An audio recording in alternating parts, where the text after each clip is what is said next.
And so we have this new square, smaller. Just so you can see it from the other side, I don't know, this seems really easy to me because I've been doing origami for many years, and hopefully it's not confusing to you, but this is kind of a common configuration in origami. It's a lot like what you'd do when you're making an origami crane, so except it has starting from a blinched square instead of a normal square. Okay, so here we are in the blinched preliminary base, it's sometimes called, and it has these 4 sort of flaps, and I'm taking a really long time to explain this, and hopefully I can go a little faster in the future.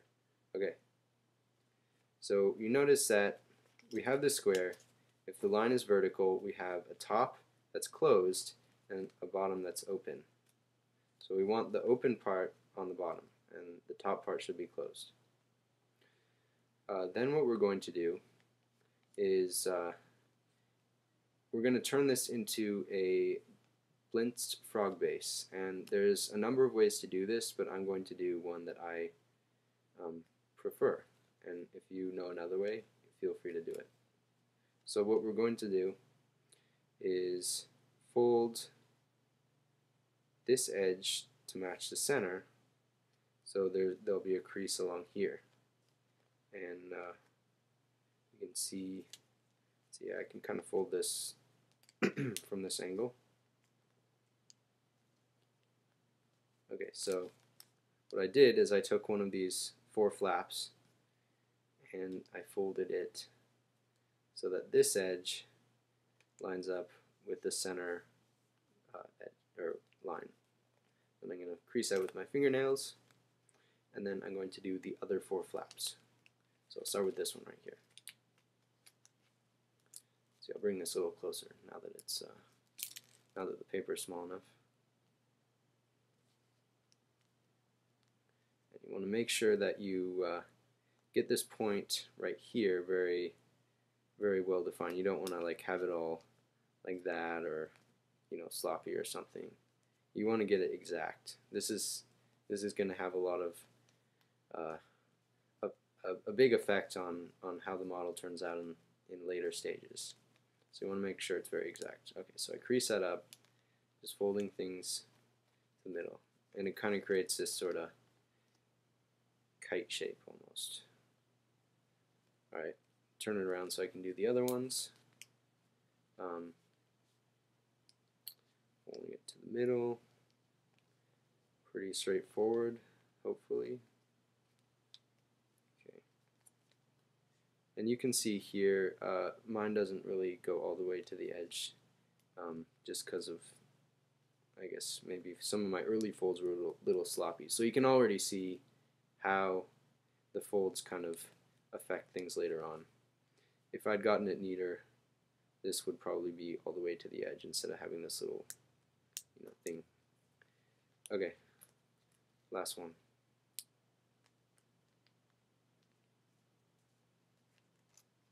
Okay, hooray.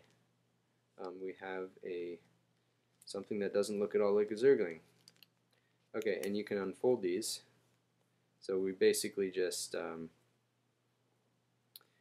made some creases here, folding and unfolding. So you want to make sure you crease really sharp so that you can see the lines, because the whole point of doing that is to create these lines here.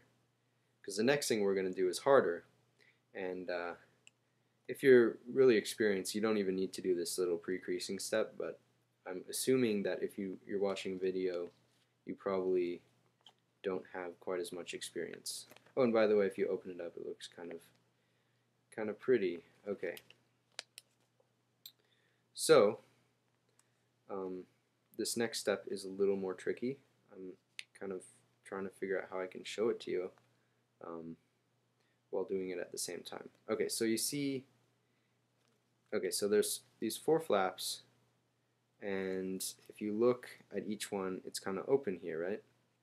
Well, what we want to do is, Okay, my monitor just shut off again. Okay, there we go. I should probably change the settings, but oh well, I won't.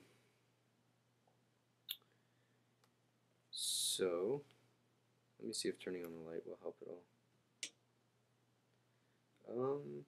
No. Sorry about that. Okay.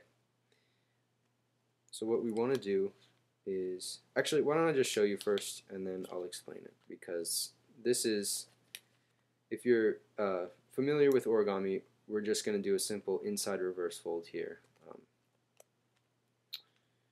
And one helpful way to do it is you're facing straight on like this rather than like facing the edge. You kind of, okay, so you bring one of these flaps up and then,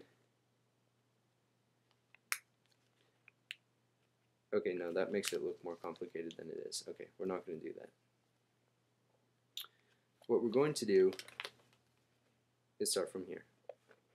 Now, this is creased this way, and this is creased the opposite way. Well, the opposite way. But what I want to do is crease both of them inside like that. So I'm just following the lines. I'm making them go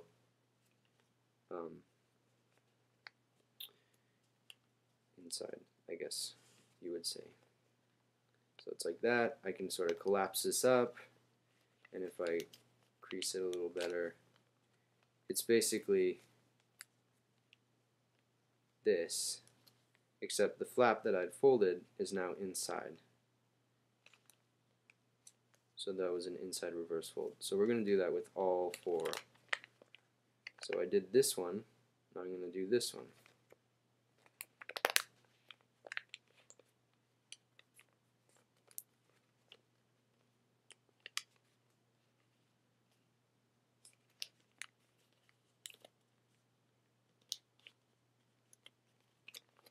Okay. Okay, do you kind of see what's going on here?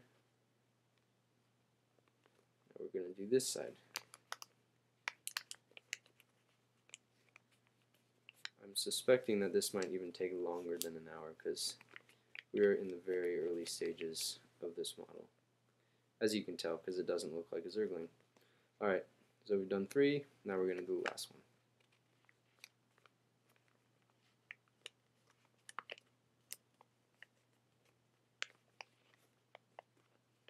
Alright. Okay, so we have all 4, and if you look at the other side, it looks like this. And then, kind of like we collapsed it up just a little bit ago, we can collapse it up again. And it looks like this. We all collapse it up and we make the creases all sharp and stuff, then it looks like this again. This is the same sort of kite shape we had. And open at the bottom, close at the top. Okay. This is an example of a bird base. It's a blinched bird base because of these white flaps here. But what we're going to do now is unblince it. At least I think that's what you'd call it. So this might be kind of confusing, but it's pretty easy to do. So you can see at the top there's all these flaps of paper, and they're white on this side and they're colored on the other side, like that. And this is one reason why it's good to have paper that's colored on one side and white on the other, because it can get pretty confusing if you don't know which side is which. Okay, so what I want to do is actually take each of these 4 flaps and,